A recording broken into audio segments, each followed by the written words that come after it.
Indian environmental condition को suitable आपने BMS बनाया नहीं, बीएमएस का टेस्टिंग ही नहीं किया। अभी बीएमएस क्या होता है? बुकिंग तो लाखों हुए, बट लोगों का ये जो देख के उन्होंने देखा कि फीचर्स मिसिंग है, रेंज कम दे रहा है, डिलीवरी के इश्यूज है, शोरूम्स के साथ इंडिया में आती है, बहुत सारे शोरूम्स लगा देती है, तो मैं 101% एश्योर करता हूं कि वो कमबैक कर सकती है।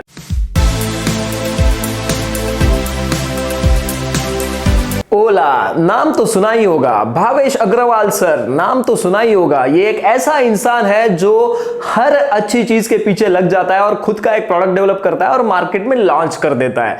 ये जो भावेश अग्रवाल सर है, उन्होंने फूड पांडा टेक ओवर किया और फूड सर्विस में आ गए। उसके बाद में ओला स्टोर चालू कर दिया, उसके बाद में ओला फूड चालू कर दिया, उसके बाद में ओला डैश चालू कर दिया जो फास्ट डिलीवरी देगा। और जब उनको पता चला कि इंडिया सबसे बड़ा मार्केट होने वाला है इलेक्ट्रिक टू व्हीलर या फोर व्हीलर का, तो आ गए ओला इलेक्ट्रिक स्कूटर के साथ। और अभी अभी कुछ महीनों पहले उन्होंने बोल दिया कि भाई हम खुद की इलेक्ट्रिक कार भी लेके आएंगे।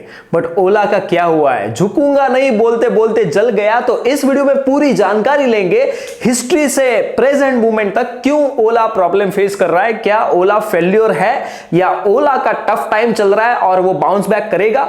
तो वीडियो एंड तक जरूर देखना गाइस, बहुत ही डिटेल रिसर्च किया हूं, टेक्निकल रिसर्च है, मैनेजमेंट का रिसर्च है, बहुत ही जबरदस्त वीडियो आपकी तरफ लेके आ रहा हूं। तो मेक श्योर वीडियो एंड तक देखना, चैनल को सब्सक्राइब कर देना, बेल आइकॉन दबा देना ताकि आपको ऐसे अपडेट्स मिलते रहे। तो चलिए गाइस वीडियो को शुरुआत करते हैं। यस गाइस, भावेश अग्रवाल बहुत ही एंथुसियास्टिक एंटरप्रेन्योर और बहुत ही तगड़ा विजन लेके आए। उन्होंने उनका ओला इलेक्ट्रिक स्टार्ट किया 2017 में। तब उनके दिमाग में था कि ओला इलेक्ट्रिक से पहले वो एक कैब सर्विस लाएंगे, जो cab service electric cab service होगी और जिसके थ्रू कम्यूटर्स एक जगह से दूसरी जगह पे जा पाएंगे। बट उनके दिमाग में ये बात आ गई, उन्होंने इंस्पिरेशन लिया टेस्ला मोटर्स का। Electric vehicle four wheeler sector में टेस्ला अभी नंबर 1 है और वो 15 साल की तपश्चर्या के बाद वो कर पाए हैं। तो उनका इंस्पिरेशन ओला इलेक्ट्रिक ने सामने रखा और दिमाग में डाल दिया कि भाई इंडियन इलेक्ट्रिक व्हीकल सेक्टर में तबाही मचा देंगे।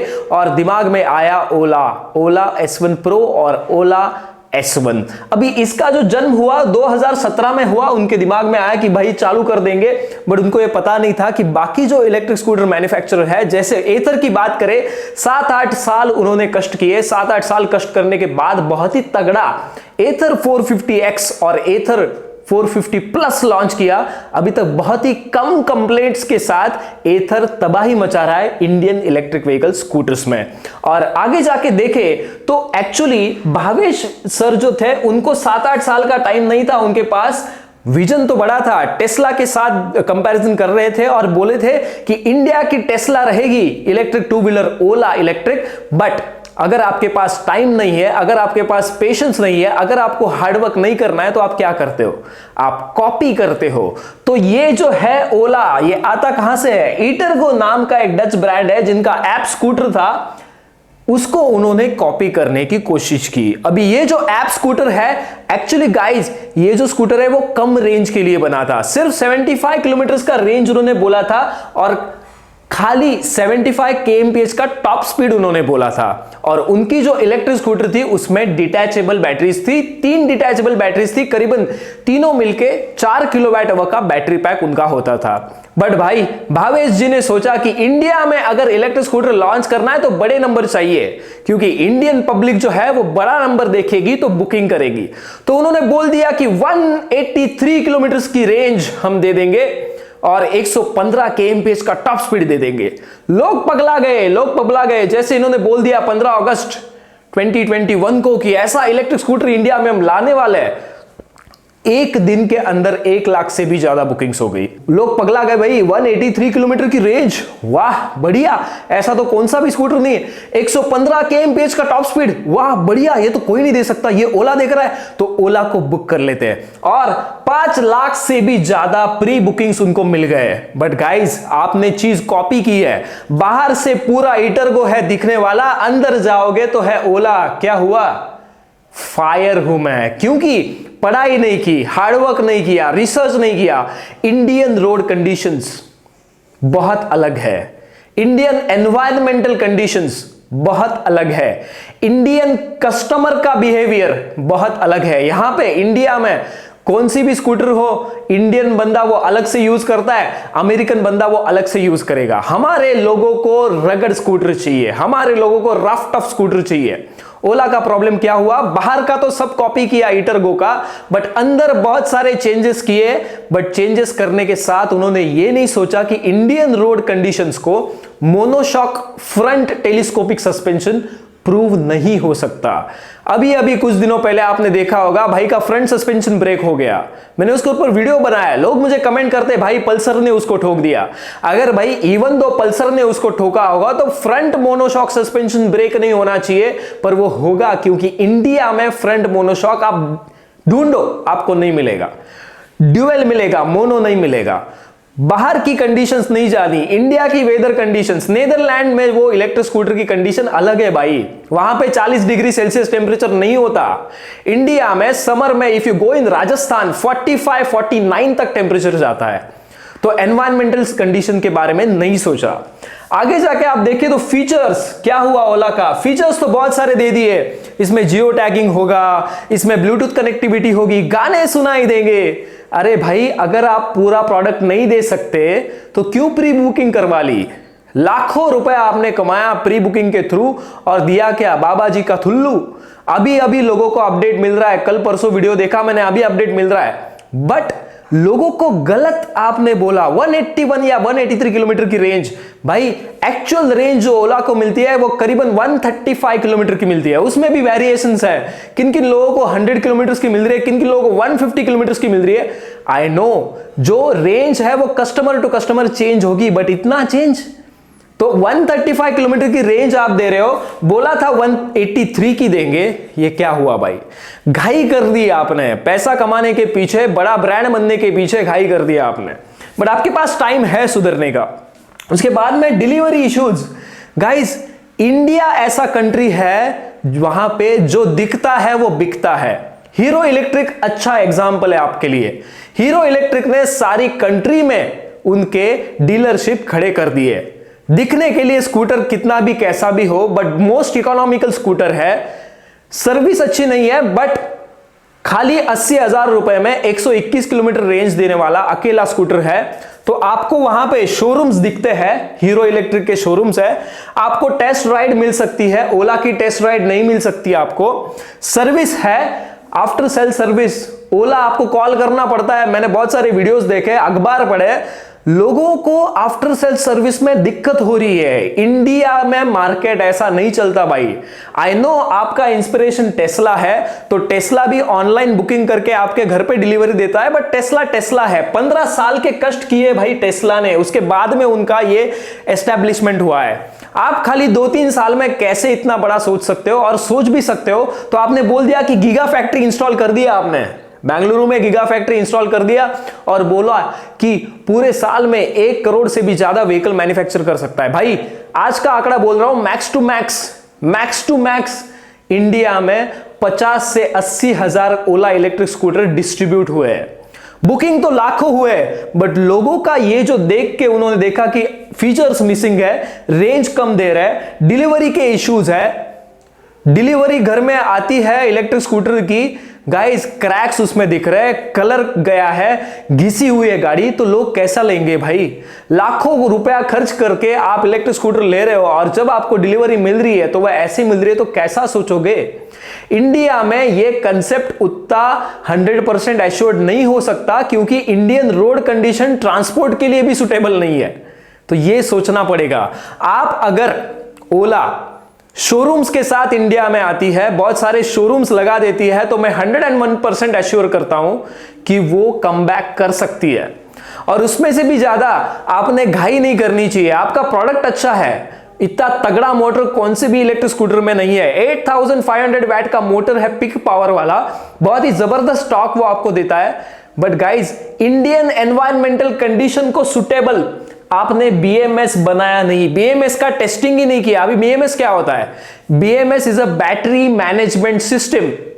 बैटरी मैनेजमेंट सिस्टम ये हार्ट है आपके बैटरी का। अगर आपका बैटरी मैनेजमेंट सिस्टम अच्छे से परफॉर्म नहीं कर सकता तो उसमें आग लग सकती है। क्योंकि आपकी बैटरी शायद ओवर ड्रेन हो जाए या ओवर चार्ज हो जाए, उसमें शॉर्ट सर्किट्स हो जाए और आपकी गाड़ी जल जाए। तो बीएमएस टेस्टिंग करने के लिए टाइम लगता है भाई। बीएमएस टेस्टिंग के लिए अलग अलग राइडिंग कंडीशंस में, अलग अलग एनवायरमेंटल कंडीशंस में गाड़ी को लेके जाना पड़ता है, तब बीएमएस डाटा कलेक्ट करके आपको आइडियल या अच्छा वाला बीएमएस बन सकता है। ओला ने ये किया ही नहीं, जल्दी से इलेक्ट्रिक व्हीकल्स मैन्युफैक्चर कर दी और लोगों को भेज दी। अरे भाई, आप Indian road conditions, environmental conditions, वो बीएमएस को अपडेट तो दो। आपने बोला ओटीए होगा, वो ओवर द एयर आप अपडेट्स दोगे। भाई, आप अपडेट्स देने तक आपकी स्कूटर चल रही है। आप ओवर द एयर वगैरह, ये जो टेक्नोलॉजी है इंडिया में आ रही है, मैं आपसे सहमत हूं, आप देना चाहते हो, बट आप पहले बीएमएस को पूरा अपडेट तो करो, फिर स्कूटर बेचो। तो BMS testing not done, it takes time. और यहां पे जो मैं बोला ईटरगो का खाली 75 किलोमीटर की रेंज थी, तो उनकी बैटरी भी छोटी थी। ये जो है भाई ओला ने कर दी कितना, 135 किलोमीटर की रेंज, तो बैटरी भी बड़ी लग गई। और बैटरी अगर आप बड़ी दे रहे हो, 115 kmph का टॉप स्पीड दे रहे हो, तो 115 kmph से चलने के लिए ज्यादा करंट ड्रॉ नहीं करेगी बैटरी, तो उसको कूलिंग नहीं चाहिए। ओला में एक्टिव कूलिंग नहीं है गाइज, उसमें एटलीस्ट छोटे फैन होने चाहिए थे, वो एयर सर्कुलेट करते रहेंगे और आपकी बैटरी कूल रखेंगे, जो एथर में है। एथर में एक्टिव कूलिंग दिया है, पढ़ाई किया है भाई, 7-8 साल घिसी है उन्होंने, तब हीरो मोटोकॉर्प जैसे कंपनी से उनको बहुत ही तगड़ा इन्वेस्टमेंट मिला है। ये आप बिना पढ़ाई किए इलेक्ट्रिक स्कूटर लॉन्च कर दिया, 115 kmph का टॉप स्पीड दे दिया, और उसमें एक्टिव कूलिंग नहीं है। बैटरी कौन सी यूज कर रहे हो? एनएमसी बैटरी पूरी खराब है ऐसा नहीं मैं बोल रहा हूं, बट अगर एनएमसी बैटरी आप दे रहे हो, उसमें एक्टिव कूलिंग दो। 150 डिग्री के बाद उसमें थर्मल रन अवे हो जाता है। आप 115 kmph का टॉप स्पीड रख रहे हो, तो गाड़ी हीट तो होने ही वाली है, और अगर गाड़ी हीट होने वाली है तो अब उसको कूल करना पड़ेगा। अगर कूल करना है, ये कस्टमर, इंडियन कस्टमर को कैसे पता चलेगा भाई? इधर घर का लाइट बदल नहीं सकते कुछ कस्टमर, घर में आग लग गई तो एमसीबी ऑफ नहीं कर सकते कस्टमर। ये कैसे इलेक्ट्रिक स्कूटर 115 पे चलाएंगे और गर्म नहीं होगा, और गर्म हो गई तो क्या करेंगे, उनको कैसे पता चलेगा भाई? आपको एजुकेट करना पड़ेगा। 115 से गाड़ी चला रहे हो, इमीडिएटली उसको धूप में मत रखना। 115 किलोमीटर से गाड़ी चला रहे हो तो इमीडिएटली उसको चार्ज मत करना।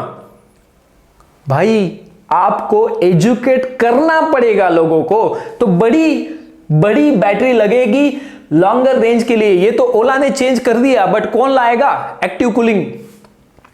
तो ओला अभी के लिए तो बहुत ही बड़ा झोल लगता है मुझे, बट अनफॉर्चुनेटली बहुत सारे लोगों को बहुत बड़ी परेशानी हो रही है। किन किन की ओला इलेक्ट्रिक स्कूटर जल रही है, किन किन की रिवर्स जा रही है, किन किन का फ्रंट सस्पेंशन ब्रेक हो रहा है। गाइस वो फ्रंट सस्पेंशन का मैंने देखा, अगर वो बंदा 100 की स्पीड से होता तो फ्रंट सस्पेंशन ब्रेक होके मुंह पे गिरेगा, वो मुंह फुट जाएगा उसका भाई।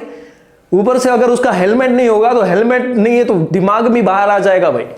तो भाई ये सोचना चाहिए, Indian road conditions, Indian environmental conditions और इंडियन कस्टमर बिहेवियर, इन तीनों का पढ़ाई किए बिना ओला इंडिया में लॉन्च हो गया। अभी तो मुझे बहुत ही डिफिकल्ट लग रहा है। ओला ने थोड़ा सा शांति लेना चाहिए, अच्छा खासा रिसर्च करना चाहिए, और फिर से अच्छा वाला इलेक्ट्रिक स्कूटर शोरूम के साथ मार्केट में लाना चाहिए। एक्सपीरियंस सेंटर आपने खड़े किए गाइस, इंडिया में जो दिखता है वो बिकता है। दुकान खड़ा कर दो, शोरूम खड़ा कर दो, डीलरशिप दे दो, अच्छा खासा चलेगा गाड़ी। आई होप जो कुछ पॉइंट्स मैंने बोले यहां पे वो वैलिड है। मैंने पूरा आपको डिटेल में एक्सप्लेन किया। 15 साल की घिसने के बाद टेस्ला बनाए, 2 साल में कोई भी टेस्ला नहीं बन सकता। 7-8 साल घिसने के बाद एथर बनाए, एक्टिव कूलिंग के साथ तगड़ा इलेक्ट्रिक स्कूटर मार्केट में लाया है। ओला को अगर ये करना है तो एक बार एक चीज करो ना, आप फूड पांडा भी टेक ओवर कर रहे हो, आप ओला स्टोर भी चला रहे हो, ओला फूड भी बोले, ओला डैश भी बोले, ओला इलेक्ट्रिक के साथ है, अभी बोले ओला कार। अरे भाई, एक टाइम एक चीज करना भाई, कितना क्या क्या करेगा तू। सो गाइज, आई होप आपको क्लियर हो गया। कुछ भी डाउट्स है कमेंट्स में डालना। कुछ अगर मेरे से गलत बोल दिया गया हो, तो आपका अगर ईगो हर्ट हुआ तो मैं सॉरी बोल देता हूं। मेरा जो नॉलेज है मैं वो शेयर करने की कोशिश कर रहा हूं, आपकी तरफ पहुंचाने की कोशिश कर रहा हूं। अगर कुछ भी क्वेरीज है, कमेंट्स है, सजेशंस है, नीचे कमेंट सेक्शन में डाल देना। Thank you so much, and तक वीडियो देखा आपने। वीडियो को लाइक कर दो, चैनल को सब्सक्राइब कर दो। मिलेंगे नेक्स्ट वीडियो में, तब तक के लिए जय हिंद।